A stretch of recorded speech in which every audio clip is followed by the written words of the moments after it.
অনেক ছোট একটি দেশ হলেও এ দেশে রয়েছে অনেকগুলো ভয়ঙ্কর বাহিনী। বাংলাদেশকে সর্বদা শত্রুমুক্ত রাখার জন্য কিছু কিছু বাহিনী কাজ করে যায় গোপনে, আবার কিছু কিছু বাহিনী কাজ করে যায় জনসম্মুখে। তারা প্রতিনিয়ত কাজ করে যায় বাংলাদেশের মানুষের জন্য। তাদের জন্য আমরা দিন শেষে শান্তিতে ঘুমাতে পারছি। দেশের যে কোনো বিপদে তারা মৃত্যুকে ভয় না করে দেশের স্বার্থে ঝাঁপিয়ে পড়ে। দেশকে বহির্বিশ্বের আক্রমণ থেকে রক্ষা করার জন্য তারা আপ্রাণ চেষ্টা করে। তো বন্ধুরা, আজকের পর্বে আপনাদের দেখাবো বাংলাদেশের ভয়ঙ্কর 5টি গোপন বাহিনী সম্পর্কে। তো চলুন শুরু করা যাক। নাম্বার 5, সোয়াট। আমেরিকার সোয়াট টিমের আদলে, তাদেরই অর্থায়নে, তাদেরই ট্রেনিংয়ে বাংলাদেশে চালু হয়েছে সোয়াট ফোর্স। আমেরিকান প্রযুক্তি ও তাদের অস্ত্রশস্ত্রে সজ্জিত বাংলাদেশের সোয়াট ফোর্স। এদের কাজ সম্পূর্ণ উদ্ধার কেন্দ্রিক, আবার অনেক সময় সন্ত্রাসী হামলা ও জঙ্গি দমনে এ সোয়াট ফোর্স কাজ করে থাকে। সোয়াট ফোর্সের ধারণা অনেক সুন্দর। এদের যাত্রা শুরু হয় আমেরিকাতে। বাংলাদেশ পুলিশ ও আর্মিতে সোয়াট ফোর্স রয়েছে। এরা ছোট টিম আকারে কাজ করে থাকে। বাংলাদেশের সোয়াট ফোর্স অনেক গোপনীয়তার সাথে দেশের জন্য সবসময় কাজ করে যাচ্ছে। বাংলাদেশের সর্বমোট সোয়াট ফোর্সের সংখ্যা 1000-এরও বেশি। শত্রুদের হাত থেকে দেশের মানুষকে রক্ষা করাও সোয়াট বাহিনীর বড় একটি কাজ। Number 4, para commando. বাংলাদেশের আরেকটি ভয়ঙ্কর বাহিনী হলো আর্মির প্যারা কমান্ডো বাহিনী। বাংলাদেশ আর্মির সবচেয়ে দক্ষ ও এলিট স্পেশাল ফোর্সই হচ্ছে para commando.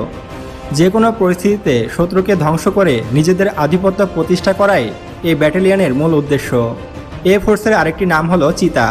Bangladesh para commando বাহিনীর সারা বিশ্বে সুনাম রয়েছে। বাংলাদেশ প্যারা কমান্ডো ইউনিট এই পর্যন্ত বহুবার জাতিসংঘ মিশনে অংশগ্রহণ করেছে এবং দেশের নাম উজ্জ্বল করেছে। বাংলাদেশের এই কমান্ডো বাহিনী সিরিয়া যুদ্ধে বেশ সাহসিকতার পরিচয় দিয়েছে। বাংলার সোনার ছেলেরা কতটা সাহসী তা এই প্যারা কমান্ডোদের দেখলেই বোঝা যায়। মাঝ আকাশ থেকে জাম্প করে শত্রুদের ওপরে হঠাৎ করে আক্রমণ করে যুদ্ধের মোড় ঘুরিয়ে ফেলাই এই প্যারা কমান্ডোদের প্রধান কাজ। সাহসী সৈনিক ও নৌবাহিনী ও বিমান বাহিনী থেকে বাছাই করে দীর্ঘ 2 বছর ট্রেনিং করানোর পর একজন প্যারা কমান্ডো তৈরি হয়। এই প্যারা কমান্ডো বাহিনী বাংলার প্রতিটি মানুষের গর্ব। নাম্বার 3, র্যাব বা র্যাপিড অ্যাকশন ব্যাটালিয়ন। র্যাব নামটির সাথে আমরা বেশ পরিচিত, কারণ আমাদের দেশের অনেক দুঃসাহসিক অভিযান এই র্যাপিড অ্যাকশন ব্যাটালিয়ন সফলতার সাথে সম্পন্ন করেছে। এদের পোশাক সম্পূর্ণ কালো রঙের হয়ে থাকে। র্যাপিড অ্যাকশন ব্যাটালিয়নে সেনাবাহিনী থেকে 44%, পুলিশ থেকে 44% এবং বিজিবি, আনসার, নেভি এবং বিমান বাহিনী থেকে 6% নিয়োগ দেওয়া হয়। আর সকল র্যাবের ট্রেনিং একই মানের নয়। র্যাবের গোয়েন্দা শাখার ট্রেনিং বিশ্বমানের হয়ে থাকে। র্যাবের গোপনীয়তা কাজের শ্রেণীবিভাগ অনুযায়ী হয়ে থাকে।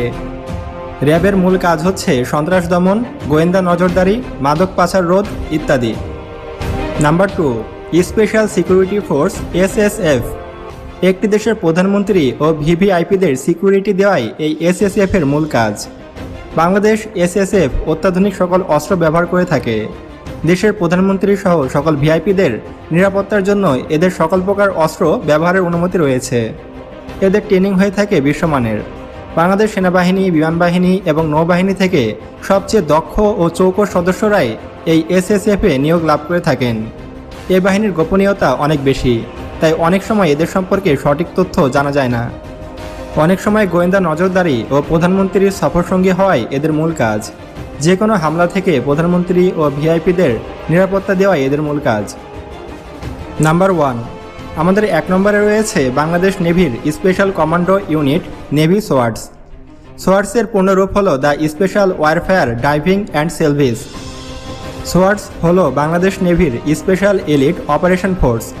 শুধুমাত্র দক্ষ ও মেধাবী নৌসেনাদের বাছাই করে 6 মাস ট্রেনিং করিয়ে এই বাহিনীতে যোগদান করানো হয়। 100 জন আবেদনকারীর মধ্যে মাত্র 2 থেকে 3 জনই এ বাহিনীতে যোগদানের সুযোগ পায়। তাহলে আপনি বুঝতেই পারছেন এই নেভি সোয়ার্টসের ট্রেনিং কতটা কঠিন হয়ে থাকে।